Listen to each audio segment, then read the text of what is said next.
Quería dedicar esta breve charla a hacer una presentación. No pretendemos más que eso en esta charlita, en esta página, esta página de YouTube, ¿no?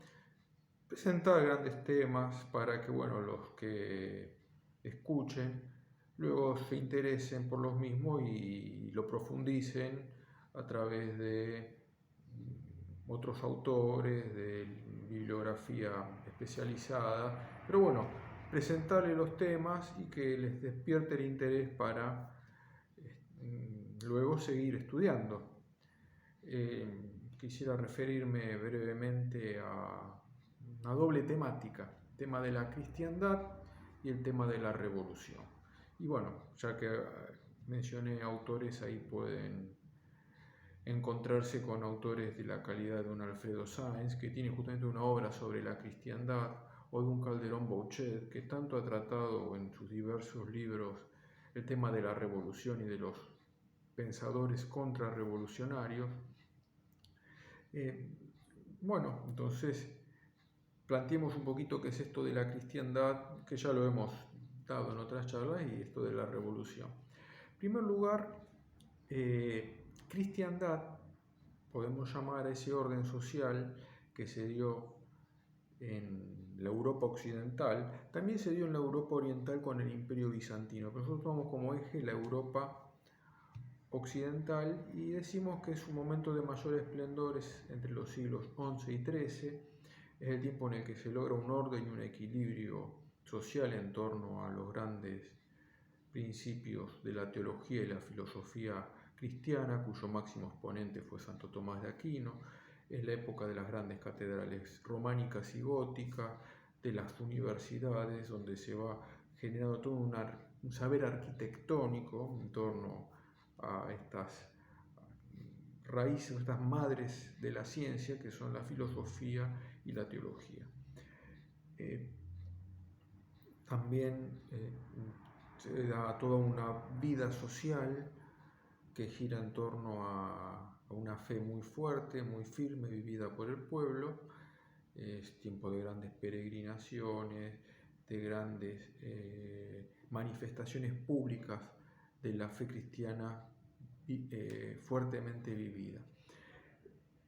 No queremos decir que sea todo esto ideal, siempre en lo humano ha estado metido la imperfección, las desviaciones, desde las primeras comunidades cristianas, desde los orígenes mismos de la humanidad encontramos problemas, ¿no? Y donde hay algo bueno, enseguida el enemigo pone la mala semilla para generar problemas y para desvirtuar lo bueno. Entonces hay que tener la vista muy afinada para saber distinguir lo bueno de aquello que el malo introduce en lo bueno. Ahora bien, este orden social cristiano comienza un momento de crisis a partir del siglo XIV, finales del medioevo, luego se va a ir profundizando en la modernidad y hay hitos que van marcando usando un lenguaje spengleriano, decadencia, ¿no? En primer momento podríamos decir que es el desarrollo de la filosofía nominalista en el siglo XIV, una filosofía que se aleja de la escolástica tomista, que va a dudar de la razón humana, la capacidad de la razón humana para conocer, y que va a abrir el camino a las corrientes filosóficas luego que van a ser el racionalismo, el empirismo, ya en plena modernidad. Sin embargo, tal vez el momento de mayor ruptura se dé en el siglo XVI con la Reforma protestante.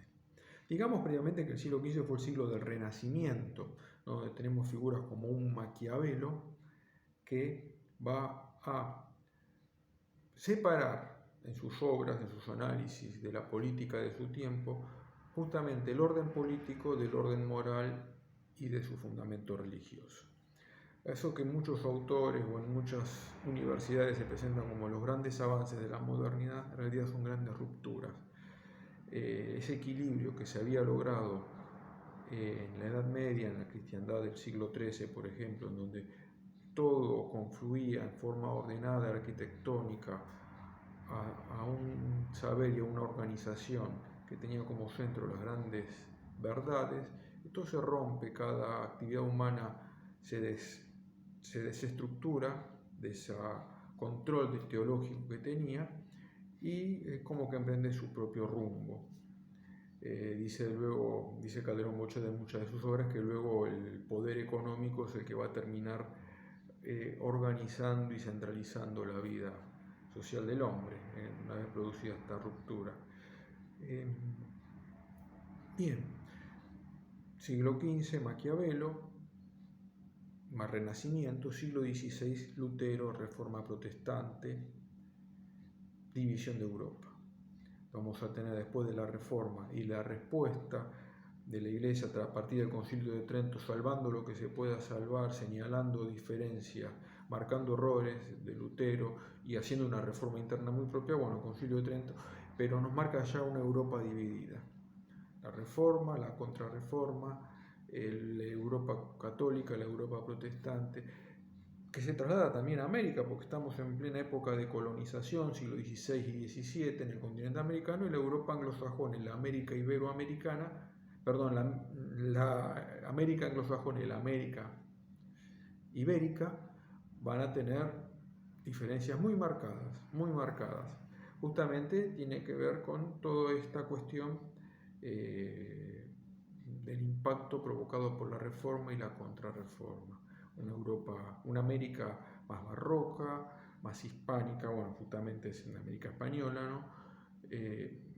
Con una acción muy importante de las órdenes religiosas, y una América puritana, burguesa, que va a echar las bases de lo que luego fueron los Estados Unidos, por ejemplo.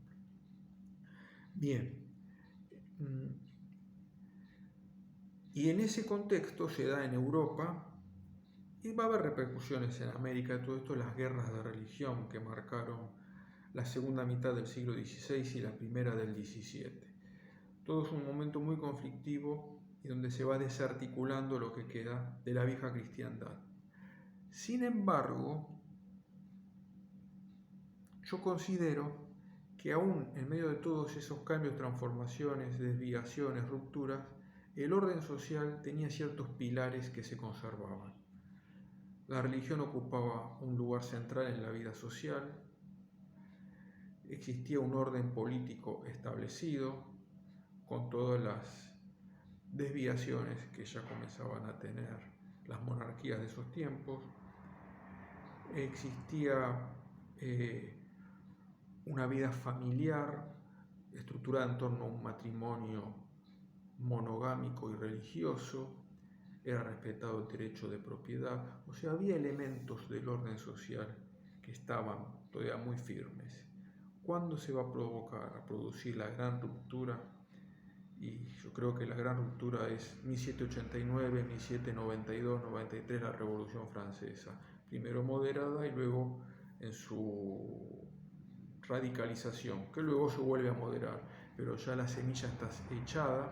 El siglo XIX va a ser el siglo de las revoluciones liberales, el desarrollo de toda una vida social que rompe con los grandes principios sobre lo que se había estructurado la sociedad tradicional.